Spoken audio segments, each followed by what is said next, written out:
வணக்கம் மக்களே! நான் உங்கள் மிஸ்டர் கிடான். இந்த வீடியோல எத பத்தி பார்க்க போறோம்னா, மிஸ்டர் எலான் மஸ்க்க பத்தி தான். எப்படி இவரு வந்து உலகத்திலேயே a one of the trillion dollar கம்பெனின்னு சொல்லுவாங்க. ட்ரில்லியன் டாலர் கம்பெனிங்க. மில்லியன், பில்லியன் இல்ல. அத உருவாக்குனது. சமீபத்தில பார்த்தீங்கன்னா, எப்போ ட்ரம்ப் வந்து பதவி ஏற்றாரோ, அந்த அறிவிச்சாங்களோ, அன்னையிலிருந்து அவரோட வந்து தனிப்பட்ட அந்த சொத்து நெட் வொர்த்ங்கிறது வந்து உயர்ந்துச்சே போச்சு. முக்கியமா பார்த்தீங்கன்னா, கிட்டத்தட்ட அவரோட பீக் டயத்தில பார்த்தீங்கன்னா, 400 பில்லியன் டாலர்ஸ் அதாவது கிட்டத்தட்ட 400,00,00,000 400 கோடின்னு சொல்ல முடியாதுங்க. ஆமா 400 கோடி அமெரிக்க டாலர். அமெரிக்க டாலர் 400 கோடிங்க. 1 டாலர்னா கிட்டத்தட்ட 85 இப்போ 87ன்னு நெனைக்கிறேன். 82லேருந்து 85க்குள்ள இருக்கும். அவ்வளவு இருக்கு. அப் அப்பேற்பட்ட ஒரு சொத்த அவர் எப்படி சேர்த்தாருங்கிறத நான் நான் பல வீடியோக்கள் நான் போட்டிருக்கேன் நம்மளோட சேனல்ல வந்து. முக்கியமா பார்த்தீங்கன்னா, அவரோட வால்டர் ஐசக்சன் அவரோட புக் ஒண்ணு படிச்சேன். வால்டர் ஐசக்சன் எழுதின அவரோட எலான் மஸ்க் புக். அதுக்கப்புறம் வந்து நெறைய அவர பத்தி நெறைய தெரிஞ்சுக்க ஆரம்பிச்சது. அவரோட அந்த ஒரு வொர்க் எத்திக் அதாவது அவரோட வேலை திறன் அந்த வேலை செய்ற முறைங்கிறது ரொம்ப ரொம்ப வித்தியாசமா இருக்கும். மத்த சிஇஓஸ கம்பேர் பண்றப்போ. மத்த பில்லியன் டாலர்ஸ் கம்பெனிஸ் ரன் பண்ற அமேசான் சிஇஓ ஜெஃப் பெசோஸா இருக்கட்டும், இல்ல வாரன் பஃபெட் இல்லன்னா பில் கேட்ஸ், ரிச்சர்ட் பிரான்சன் இல்லன்னா வந்து lorry Ellison, Sergey பிரின், Mukesh Ambani, Adani, அப்புறம் வந்து சாம் வால்டன் இந்த மாரி நெறைய பேர் சொல்லலாம். டிம் குக்கு, சத்ய நதல்லா இந்த மாரி நெறைய சிஇஓஸ் பார்த்தீங்கன்னா, நெறைய வித்தியாசமா இருக்குங்க. ரொம்ப ரொம்ப யூனிக்கா இருக்கும். அதுக்கு காரணம் வந்து அவருடைய இன்சேன் வொர்க் எத்திக். சில இடத்துல வந்து ம் அவரே ஒரு வீடியோல சொல்லியிருப்பாரு. என்னன்னா, "சண்டே மார்னிங் 2 ஏஎம் கூட எனக்கு கால் பண்ணுங்க. எனக்கு அத பத்தி கவலையே இல்ல. எப்போனாலும் கால் பண்ணுங்க. நான் எப்பவுமே அவைலபிள்." அது மட்டும் இல்லாம அவர் ஆரம்பத்தில அவரோட தம்பியா அண்ணனான்னு தெரியல. கிம்பல் மஸ்கோட ஆரம்பிக்கும்போது, ஒரு அபார்ட்மெண்ட்ட ரெண்ட் எடுத்து ஆஃபீஸா ஆக்குனாங்க. அவங்களுக்குன்னு வீடே கிடையாது. அந்த ஆஃபீஸ்லயே தான் தங்குவாங்க. காலையில ஃபுல்லா வெப்சைட் ஆன்ல இருக்கும். நைட் ஃபுல்லா அத கோட் பண்ணுவாங்க. கிட்டத்தட்ட வந்து தூங்காம, ரொம்ப குறைஞ்ச அளவுக்கு தூக்கமா வச்சுக்கிட்டு, அந்த அளவுக்கு வந்து ரொம்ப கடின உழைப்பா இருந்தாரு. முக்கியமா பார்த்தீங்கன்னா, அவரு வந்து பேசிக்ங்கிற ஒரு சின்ன விஷயம் தாங்க. அவரோட சின்ன வயசுலேருந்தே இது அவருக்கு எப்படி இந்த ஹேபிட் வந்ததுன்னு சொல்றேன். பேசிக்ன்னு அந்த காலத்துல இருந்த ஒரு புரோகிராமிங் லாங்குவேஜ்க்கு வந்து ஒரு கோர்ஸ் மாரி இருந்தது. அது கிட்டத்தட்ட பார்த்தீங்கன்னா 60 ஹவர்ஸ் கோர்ஸ். அத வந்து வெறும் 3 நாள்ல முடிச்சாரு. குறைஞ்ச மணி நேரம் தூக்கத்தோட. அதாவது நீங்க அத ஒரு ஒரு கணக்கு மட்டும் போட்டு பாருங்க. 20 மணி நேரம் ஒரு நாள் எடுத்து படிச்சா கூட 60 மணி நேரம் ஆகுது. 3 நாள் கிட்டத்தட்ட ஒரு நாளைக்கு 4 மணி நேரம் தான் தூங்க முடியும். மத்த வேலைகள சேர்த்துலாம் யோசிச்சு பாருங்க. அவரு எந்த அளவுக்கு வந்து பளு எடுத்திருக்காரு. இது அவர் சின்ன வயசுலேருந்தே இருக்கு. அது பார்த்தீங்கன்னா, முக்கியமான அவரு அந்த ஒரு ஃப்ளைட் ஓட்ட கத்துக்கிட்டாரு. 2000 ஆரம்பத்துல 2000த்துல அதுக்கு கூட அந்த கோர்ஸ வந்து ரொம்ப ஹார்டா தான் அவங்க லேர்ன் பண்ணிக்கிட்டாரு. அவருக்கு மேலயே அவர் ரொம்ப வந்து ஆங்கிலத்துல ஒரு வார்த்தை சொல்லுவாங்க. Don't be hard on yourself. ஆனா அத வந்து அவரு பொருட்படுத்தாத நபர்ன்னு நெனைக்கிறேன். கிட்டத்தட்ட ஒரு டேவிட் காகின்ஸ்ங்கிற ஒரு நபர் வந்து நிறுவனம் ஆரம்பிச்சா எப்படி இருக்குமோ, அதே மாரி தான் வந்து எலான் மஸ்கோட ஒட்டுமொத்த ஒரு பழக்கவழக்கமும் இருந்தது. இது காரணம் நான் சொன்னது ஒரு பேசிக் ஒரு உதாரணமா சொன்னேன். அடுத்தபடியா பார்த்தீங்கன்னா, நெறைய விஷயங்கள் இருக்கு. முக்கியமா பார்த்தோம்னா, ஃப்ரீமான்ட்ன்னு ஒரு இடத்துல வந்து அவரோட தொழிற்சாலை ஆரம்பிக்கும்போது, அதுக்கு பின்னாடி உள்ள ஒரு கடின உழைப்பு.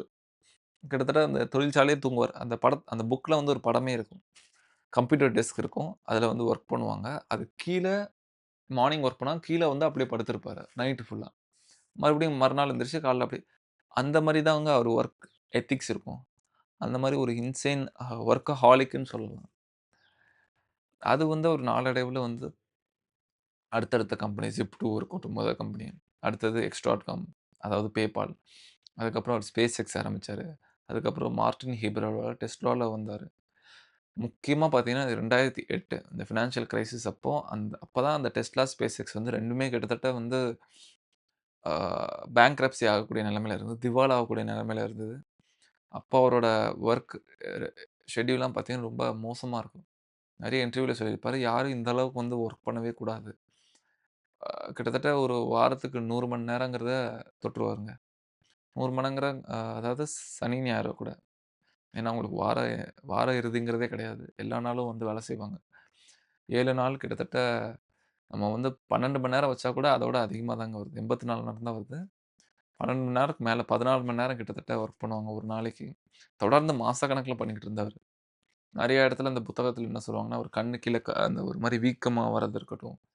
உடலோட அந்த மெட்டபாலிசமே மாறும். ஏன்னா தூக்கம் கம்மியா இருக்கும்போது வெயிட் கெயின் ஆவுறது, சில சமயம் வெயிட் ரொம்ப ரெட்யூஸ் ஆகுறதும், ரொம்ப ரொம்ப வந்து ஒரு மோசமான நிலைமைக்கு போனாங்க எலான் மஸ்க்.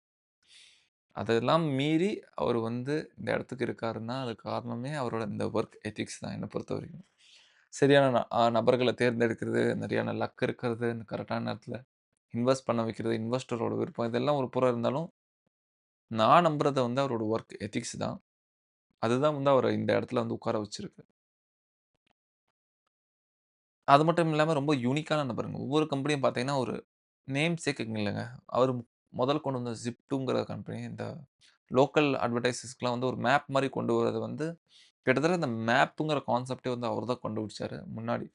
நான் சொல்றது வந்து Googleலே வரதுக்கு முன்னாடிங்க. அந்த அளவுக்கு வந்து ரொம்ப யூனிக்கான டயத்துல யூனிக்கான ஐடியா கொண்டு வந்தாரு.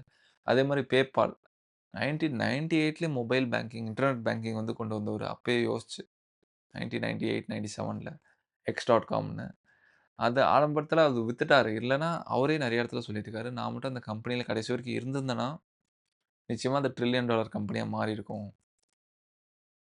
அதுக்கப்புறம் பார்த்தீங்கன்னா, SpaceX உலகத்திலேயே ஒரு தனி துறைய உருவாக்குனாரு. தனியார் ஸ்பேஸ். அதாவது பிரைவேட் ஸ்பேஸ். ஸ்பேஸ் வந்து நம்ம வந்து எல்லாம் வந்து ஒரு அரசாங்கமா தான் அத வந்து ராக்கெட்லாம் ஏவ முடியும். அ அங்க மேற்கொள்ற விஞ்ஞானம், இல்ல ஏதாவது கண்டுபிடிப்பு எல்லாமே வந்து அரசாங்கம் தான் பண்ண முடியும். தனியார்ங்கிற பக்கமே நம்ம யோசிச்சதில்ல. ஆனா ஒரு தனியார் நிறுவனமா ஆரம்பிச்சு கொண்டு வந்தது தான் அந்த SpaceX. ரொம்ப அதுலயும் யூனிக் கொண்டு வந்தாரு. அதேமாரி Tesla. Tesla அவரு ஆரம்பிக்கலனாலும், அதுல ஒரு இன்வெஸ்டரா ஆரம்பிச்சவரு.